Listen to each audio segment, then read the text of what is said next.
And there we are, dreaming this dream of life. If I know I am dreaming it, I can control the dream. If I know I am dreaming it.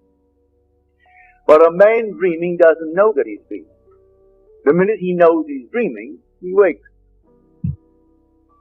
You can prolong a dream if you know how to control it. But usually when a man discovers he's dreaming, he wakes and he returns here. And he will say to himself, oh, it was only a dream. The day will come, you will know this is a dream. And you will awake.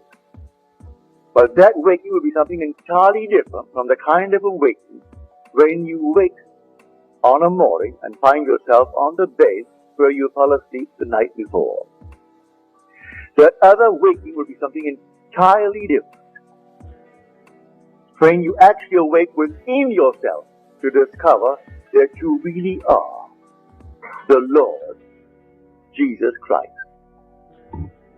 I am telling you what I know from experience. Everyone in this world is going to have that experience. For your true being is God, not something on the outside.